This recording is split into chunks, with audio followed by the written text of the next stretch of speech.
For this project, we will be analyzing gender reveal videos from popular social media platforms. A gender reveal is typically a ceremony, party, or announcement of the expected sex of an unborn child. This is often thrown by or for the parents of the unborn child. We see a lot of variation in how these celebrations take place, but a lot of the common themes are a big reveal of color, usually blue or pink to denote a boy or a girl. Sometimes this is releasing balloons, cutting into a cake, or using smoke or glitter.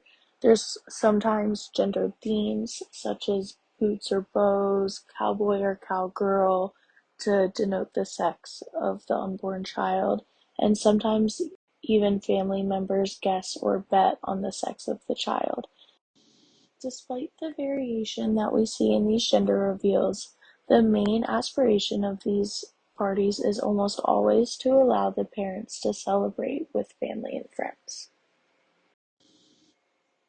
For this project, we will be analyzing gender reveal videos from popular social media platforms. A gender reveal is typically a ceremony, party, or announcement of the expected sex of an unborn child. This is often thrown by or for the parents of the unborn child. We see a lot of variation in how these celebrations take place, but a lot of the common themes are a big reveal of color, usually blue or pink to denote a boy or a girl. Sometimes this is releasing balloons, cutting into a cake, or using smoke or glitter.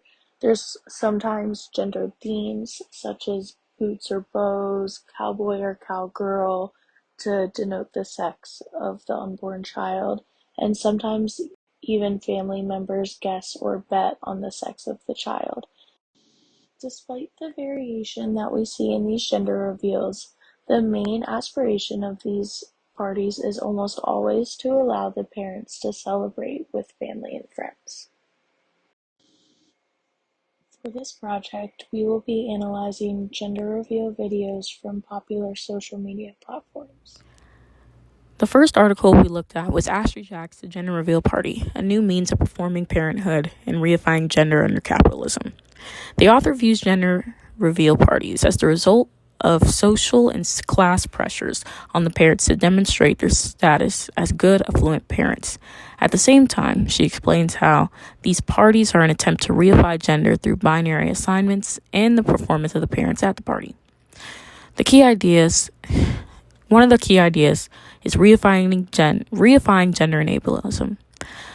She explains how the child's sex is a mere guess at best, that they're just looking at a photo, and the real gender identity of the child or what they identify as could change or is different than when they are born. Therefore, these parties are a way of reifying or establishing gender and redefining its boundaries in the midst of controversy or conversation about what these boundaries are. The next idea is inconspicuous versus conspicuous consumption. Conspicuous consumption is buying expensive watches, expensive clothes, whereas inconspicuous is more of long-term finances, but are luxury items like nice studio yoga classes or only eating vegan. She explains how conspicuous consumption has become something that the middle class and minorities can do, so the elites need a new way of showing their status. In this, inconspicuous consumption comes along. The next is social pressures in social media. She describes the event of parenthood as people constantly weighing an input, whether it's their friends, their parents, their doctors, acquaintances, every social media telling people what is the best way to be a mother, and it all changes based on fads and different campaigns, and it all changes. And all these different voices, all these different condemnations and reaffirmations coming their way because they are a parent. The conclusion of this article, or the main takeaways, is that the rise of inconspicuous consumption among wealthy families has called for a new type of performance to show class and social status. And this is in the gender reveal. The gender reveal allows for these middle income or just people that can't afford continual inconspicuous consumption to have a one-time event that demonstrates all these things. It demonstrates their good status as parents, it demonstrates their affluency, and it just demonstrates their community with people and just reaching all these people through community. The gender reveal, she also concludes that gender reveals harm the children because it projects a worldview that is potentially opposing to their identity. Like stated earlier, the sex and gender are not separate. They are interdependent for Astrid Jack. And because of this, reifying the gender could have damage on the child later on if their gender doesn't match with their quote-unquote biological sex. Therefore, they are harmful in this way. The article by Mack describes a self-made masochistic narrative that we use for motherhood in today's culture. This idea is that mothers should be self-sacrificing to earn the title of a good mother, and a mother would want to give up anything for her children. We also celebrate autonomy and desire empowerment, especially as women, and we use this in motherhood. Mack describes maternal masochism as an ideology of mothering that naturalizes an idealized conception of motherhood and its associated labors onto the female body and invites women to participate in self-renunciation through service as good mothers and citizens. Mack also discusses neoliberalism, which is a hyper-individualistic mindset where self-work is the focus. There is also a removal of community in neoliberalism, where mothers may feel isolated or alone. So Mack discusses this idea of maternal masochism, which is in the neoliberal image, which means that there must be hard and painful work to be successful as a mother. You should want to do it alone and without help. It used to be a very communal thing to raise a child, but in the more neoliberalistic society, we've moved away from this idea of community and working together to raise a child. And now we expect mothers to be a working mom, a single mom, and do everything that's expected of them. Another article that we chose to focus on is Carly Geisler's Gender Reveal Parties Performing Community Identity in Pink and Blue. According to Geisler, the Gender Reveal Party provides a performative space at the threshold of life, a liminal moment drawing on the power of communities, while creating a sense of permanence and security in the category of sex and gender differences. So this article focuses on the shift from private to public knowledge of a baby's gender, and this shift essentially occurred because of the presence of social media. Because of public social media, the baby's gender went from being publicly known to being private until the gender reveal. For example, in mother's pregnancy blogs, the couple social media posts, the sense of community established at the gender reveal celebration, and many other things that Geisler talked about. At the gender reveal party's actual reveal portion, gender information that has been kept a secret from important participants is revealed. So gender reveals can put off gender stereotyping and allow parents to receive gifts that go out of the pink and blue spectrum. And some gender reveals with themes are capable of enforcing gender reveal stereotypes with them, such as badges or bows or rifles or ruffles, and the list goes on. So the author also focuses on the idea that these reveals or celebrations are community-based and liminal, so they perform and create performance spaces at the threshold events, which are the liminal life occurrences as previously mentioned. And Geisler also mentions, in moving the act of gender reveal from the privacy of the sonogram experience or the delivery room to public sphere, parents to be not only publicly identify and articulate the gender of the baby, they also generate this mystical communities. And this provides a collective sharing of that liminal moment between unborn invisibility and born visibility. And so Geisler explores this connection between gender, parenthood, and consumerism. And she also says, while these ritualized performances may grant an illusory sense of security and stability, the gender reveal trend has also amplified the self-absorbed social media moment, incited competitive consumerism, and generated a polarizing discourse that speaks compellingly to gender construction and performance in postmodern moments. And so we see these different themes and ideas present in the media examples that will be coming up. In Pellige's article, they examine videos posted on YouTube where parents find out the gender of their baby during the 5th month ultrasound. They selected 31 videos posted by parents that were related to determining the gender of the fetus. And the videos are of interactions with parents-to-be and the sonographer, and occasionally a third-party person or a child. From these videos, Pellige highlights how the sonographer plays a large role in telling the story of the unborn fetus. When they say things like, it's pulling its tongue, it's a baby swimmer, it's doing gymnastics, or it's a little athlete, they give the parents an image of their baby-to-be and what its desires are. Determining the sex of the baby allows the mother to feel closer to the baby-to-be, and it is described as the turning point in the transition towards parenthood for the father-to-be, because the sonogram provides a window into the interior of a woman's body, so the father feels a little more connected because he can see what's going on. Pellige also discusses the implications when siblings are present. He says that for siblings, especially when younger, they can only really process the arrival of a brother or sister. Additionally, the remarks made by parents in the video make it pretty clear that parents want to know the gender of their baby-to-be so they can prepare.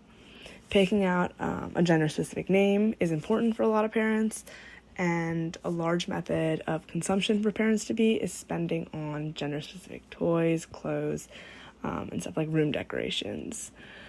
Pellige also points out that this is largely because the baby industry organizes a gendered childcare market. So they have like gender-specific clothes and gender-specific toys, and that's really all that's available. Pellige concludes the article by pointing out how YouTube has made gender reveals so public, because everybody has access to them once they're posted. And he points out how the overall analysis of all of these videos in his article has made it pretty clear that gender is a fundamental dimension of social organization. After the readings, we saw continuous themes of performance, consumerism, and gender reification throughout the articles. We wanted to look for videos that would explore these topics. We were interested in the layers beneath the growing extravagance and what this says about family and community. We searched for videos titled Gender Reveal, Extravagant Gender Reveal, Ultrasound Gender Reveal, Best Gender Reveal, to look for these themes in videos on TikTok, Instagram, YouTube, and other formats. Our argument and or focus of watching and selecting these videos was that in society, the boundaries of gender and sex have gotten blurrier. As a result, the gender reveal party serves as a reestablishing of those boundaries. Concurrently, the party brings together community through performance and extravagance to cement high social and parental status. Throughout the videos, we looked at it with the articles and this focus in mind.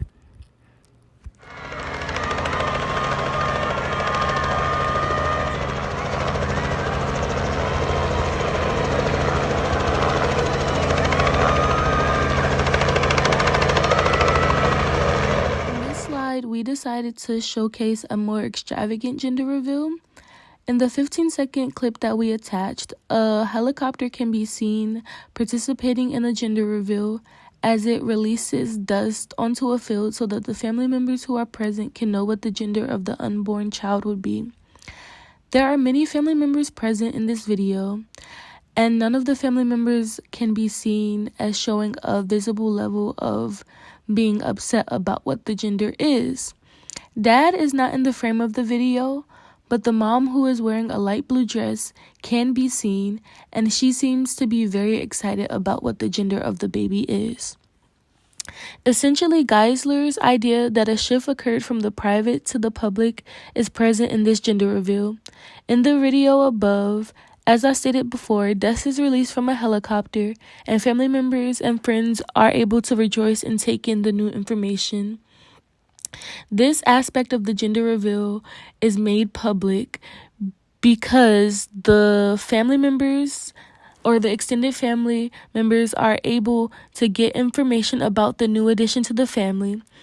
This allows extended family to be involved, and there are also many family members present who are recording, and some who even posted their videos on various social media platforms. This makes the reveal even more public than it already is. In the Geisler piece, a columnist, Miss Manners, argued that families would get more joyful reactions out of their families if they revealed the gender on an individual basis to their family members. I disagree, and I believe that the previously shown video and many other gender reveals videos disprove this thought, as it is not socially acceptable in most cases for family members or extended family members to voice their disapproval or be upset at other people's gender reveals. At gender reveal parties, a piece of information has been kept a secret from important participants and is revealed to the audience. This can be seen in this gender reveal ritual that is showcased in the video. Essentially, Geisler also argues that the gender reveal trend commoditized a major event in parenthood and feeds several capital interests.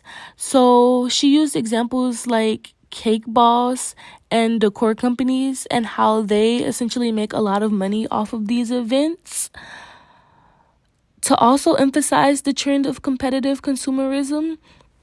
Astrid argues that gender reveal parties are a way for those outside of the elite to display their social status through monetary spending, which in turn help shows their positions as good parents who are already caring for the child.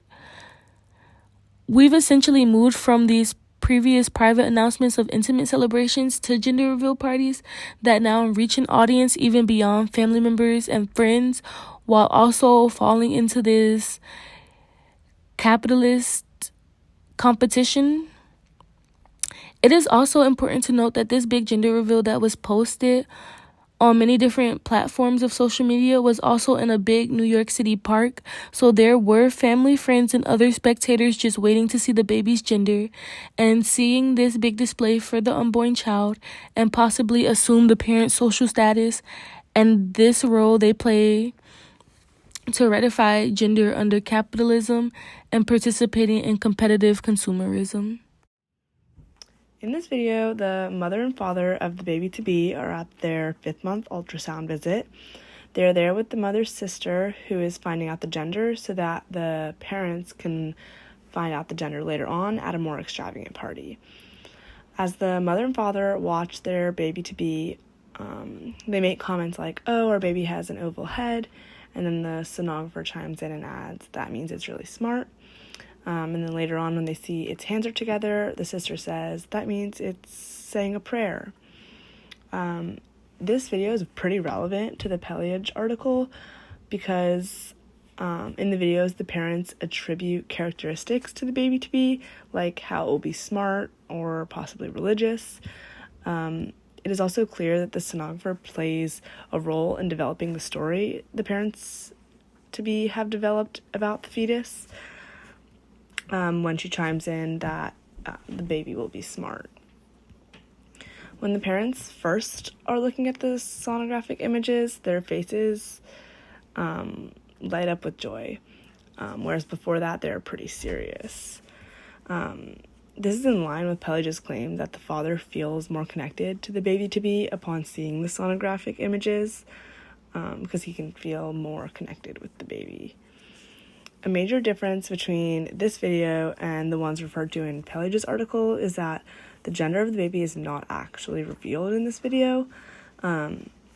However, the couple mentions that they'll be having a more grand gender reveal party, which aligns with Pelage's statements that parents want to know the gender of their baby to be so that they can spend money on gender-specific clothes, toys, and nursery decorations. For our third example, we chose a YouTube video gender reveal party. In the video, we followed the family getting ready for, preparing, and the gender reveal. This video specifically highlights the liminalities, consumerism, and community present through participation in the ritual. The main articles we used to interpret and analyze this were Geisler and Jack. Geisler understands performance as a mode of communication which we draw on to organize, maintain, and transform our lives. In that framework, we can see how it is a driver of these themes. Looking at our first key ideas, the parents knew the gender of the baby and is revealing it at the party. The family and the viewers are therefore a part of the transitional state and process. When I watched it for the first time, I was surprised to find myself participating, guessing the gender with the family, feeling the anticipation and excitement for the reveal. Geisler identifies this connection as a link between performance and liminalities. The ritual creates a transitional state in which it forces us to position ourselves at the edge of our seats, on the edge of our identity, displaying open dialogue regarding exactly where this edge actually lies and how it continuously shifts. It causes us to define the space in the world that we live in. In the gender reveal, it is the binary view of gender. This is seen especially when they ask the family members what they thought the gender of the baby would be. Unconsciously, I also wanted to participate, and I did. Participation frames the mind to think that it can only be one of two things, boy or girl. The reification of gender is obvious, but also subconscious. The participants know that there are other gender identities and alternative definitions surrounding gender and sex, but it feels unnatural and unacceptable in this situation to choose outside of the binary. The ritual is solidifying the binary view of gender in this way. The performance aspect doesn't stop there, but it also ties into the idea of consumerism, most notably in Ashley Jack's article. Jack emphasizes that this is not just about the reification of gender or creating a nice venue, but classism and social status. The party is a beautiful event, rented furniture, catered food and desserts, displays for pictures, a pool, and this is their own house, a beautiful home. We see the ideas of inconspicuous consumption come into play here. It is a low-key flaunt of their wealth and social status embedded within the party and our participation.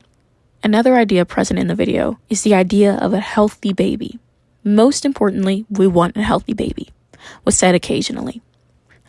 In the Jack article, the idea of this statement is in question. The author suggests that there is an explicit connection between healthy and not having a disability. She points out the ableism present in the way that we think and view babies and people in general. While watching this for the first time, I could definitely understand what she meant. When the grandparents or uncles would predict the gender and said those words, my mind would automatically go to a baby with no disabilities as healthy. It reifies health as dissonant from disabled, that a disabled person will never be fully healthy. In addition, the ideas of community is interesting here because the information is moving from the privacy of the immediate family, mother and father, to the entire world. Community isn't rejected but accepted and shared further than extended family to their millions of followers on social media. It shows a want for others to participate in this journey with them. At the same time, it ties into the earlier ideas of consumption, status, and approval. They all work together in this ritual. The use of community is both for the enjoyment of sharing news and the capitalist performative side of things. Community can also be seen as just a means of demonstrating their status as well. Both perspectives work together and result in the complex ritual. In the pictures on the second slide, you can see the YouTube comments that show the outward community's response to the video. It continuously comments them and ensures them that they will be great parents in the future because of this video and gender reveal. It ties into the ideas of Jack and inconspicuous consumption. Also, the societal and social pressures that accompanies someone being a parent. People constantly asking and critiquing whatever the parent does. In this display, it can serve to satisfy satisfy those comments and bring them praise. Altogether, these things, some things we did not see was the masochistic view of motherhood. Throughout the video, they had an equal participation, and the video showed the father preparing most of the food, and they outsourced the other setup. It shows an increased role of the father rather than the image of the mother wanting to do everything on her own. Similarly, we didn't use the Pelage article much in the analysis of this video either. It wasn't shown people making storylines for the baby or the parents after the reveal, so it wasn't as helpful in the analysis of the video. So in conclusion, celebration is a very important theme for gender reveals and can be found in some way or form in all the articles that we've explored. So whether publicized or private announcements, gender reveals are a celebration, and we've seen this in especially like Geisler's article in Astri, where you have these gender reveals where the families come together with the parents, and they're meaningful experiences for not only the parents but of course the families and friends, because they get to be part of this experience and sort of provide examples of them participating in this consumerism, but at the same time they get to display their efforts as parents and like sort of set the stage for being good parents and start some of these rituals that the child will hold for life, which I'll continue to talk about. But this piece not only emphasized in our presentation, but we saw that in the MAC piece on the self-made mom analyzing home videos, there's also this celebration of individual autonomy and the mother's individual experience. And with the Pelagi, there's still this celebration of the unborn child, even before and after these gendered narratives occur. And so, as aforementioned, we see this shift from public and private, where many new gender reveals, as we've read about and seen, have shifted from being private, intimate announcements to public broadcasted spectacles and celebrations that are oftentimes posted on social media. And so this also publicizes the child's life, as from the day the parents receive their sonograms, it's often broadcasted to the gender reveal and even the child's birth. So these changes, these rituals, these rites of passages are being celebrated and documented. And also these are some rituals that, like I said before, will persist from the beginning of the child's life and beyond. So the articles talk about changes in focusing on these different steps and life rituals, and the gender reveal is one of the early points of the child's life, being a part of these societal rituals and the focus on them and their development. So from these sonograms to the gender reveal celebrations to birth, to their first steps or weaning or the first taste of real food or their first birthday parties, whatever the ritual may be, their lives are full of these rituals, and gender reveals are really only the beginning. Thank you.